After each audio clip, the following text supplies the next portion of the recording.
Have you ever held yourself back from putting yourself out there because you were scared of all the judgment that might come your way? I'm Hannah Mason, and in today's Spark, we're going to explore how really the only judge is you.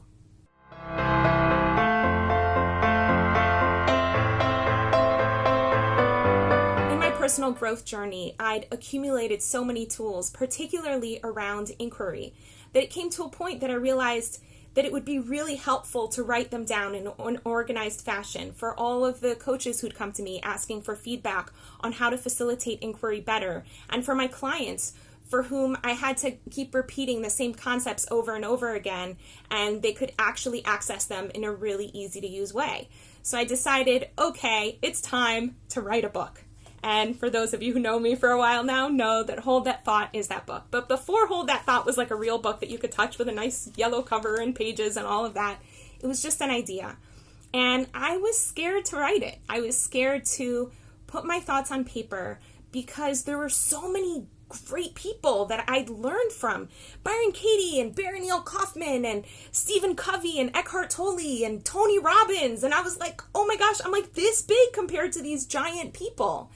And how could I share some of their ideas next to some of my own? And what if my ideas weren't even any good? And what if I didn't explain their ideas well? And I just imagined anyone who actually had any personal growth education or who was actually a coach or therapist totally laughing at me and mocking me and attacking me. And it petrified me.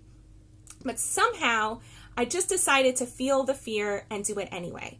And with a tremendous amount of encouragement from my husband and from my nephew Shimmy, I got more and more brave about being honest about which parts of the work that I was putting down really came from me, and about sharing more of my original tools in the book.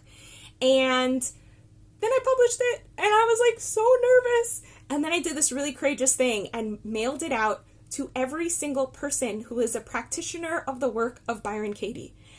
And I held my breath, and I was so nervous. And nobody yelled at me, and nobody mocked me, and nobody said, "Who do you think you are?" I couldn't believe it. I got messages of, "Thank you," and "Yes, I'd love to read your book," and "Oh, how lovely," and "Good luck with your progress," and all of that. And over the past few weeks, I've gotten messages from people who finally did read the book, and I got an invitation for my first podcast, which is coming out soon, and one of the biggest practitioners of the work of Byron Katie in Europe put me in this month's newsletter and put my book on his website. And I was like, how did that happen? Where were all of these people who I was scared were going to mock me?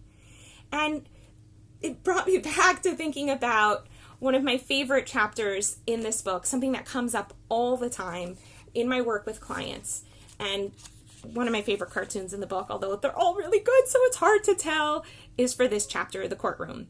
And as you can see, there's this guy who's totally scared in the presence of this massive judge who's totally attacking him and bringing down the big justice. And something I tell my clients all the time is that, yes, you're the little guy, but you're also the big judge. That any judgment that comes your way is really in here. And you might be asking, what do you mean? How is that possible? I hear my mother telling me that I'm not organized enough. And I hear my husband telling me that I don't show up enough. And I hear so-and-so, and I hear so-and-so. And it's like, yes, these people are saying these things. But let's say that you have a mother who tells you that you're not organized enough, okay? And you hear those words, and you feel really bad inside.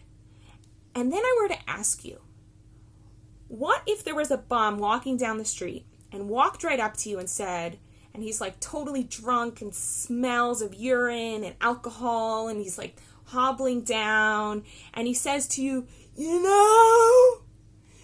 not organized enough. What would you do? Anytime I've ever asked a client this question, they always say, oh, I would totally blow them off. They don't know what they're talking about.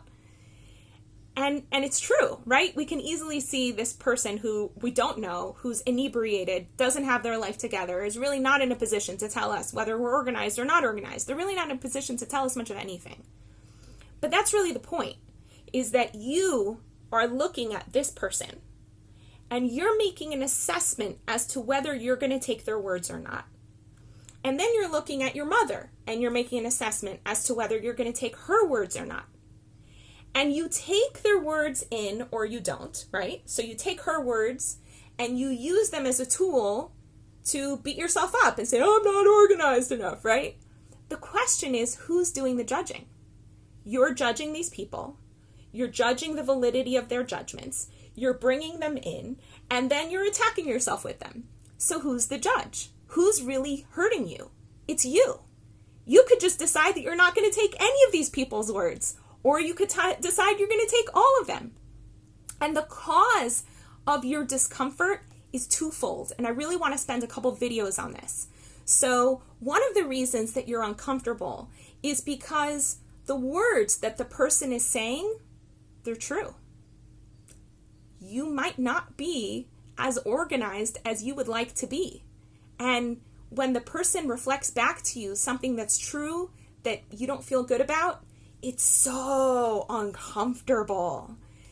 The other reason that you might be uncomfortable is because whether you recognize their words as being true or not, you haven't even taken the time to know that, and you don't even know whether that's relevant. They're saying something not positive about you. And you might have a whole story about that. If my mother says I'm disorganized, that means she doesn't love me. That means I'm not worthy. That means there's something wrong with me. You might come up with like a whole story, and that might make you feel uncomfortable. And a third reason why you might feel uncomfortable is because you're being watched. And you might have a story that says that people shouldn't judge you. And I really want to spend a whole video on whether it's true or not that people shouldn't judge you. And if you believe that people shouldn't judge you, in the presence of people's judgments, you're going to feel uncomfortable. And all of these different kinds of discomforts just bring us so much like, bleh. So when I finally published Hold That Thought, and as you all know, it's available on Amazon. Here in Israel, it's available from me directly. As I finally published this book and put it out into the world and sent it out to all these people and waited with bated breath, I was so petrified of all of these things. I was petrified of people judging me. I was petrified they might make judgments about me that I also didn't like about myself. And I was petrified that their judgments meant something was not whole about me, was not essentially okay about me. And over the next few days, I want to go into that because feeling not okay in a world that, let's be honest, is full of judgment makes it really difficult for us to just be real and be honest and be vulnerable and put ourselves out there. And we need you to put yourself out there. We need your creativity. We need your light. We need your expression. We need your honesty because it'll just make the world a better place for all of us. But that requires on your part being comfortable with judgment. And so over the next few days, I'm going to go into all 3 different categories of judgment. And if you're finding yourself in a place where you got all these thoughts muddled in your head and you're having a difficult time separating yourself from it, I'm here. That's what coaching is for. I have time available in my schedule, and as I always say, my coaching is guaranteed because I want to make sure that you have fabulous results. In the meantime, I wish you a beautiful day. Want to experience more vibrance, clarity, and joy in your life? Book a guaranteed session at hanamason.com/joy.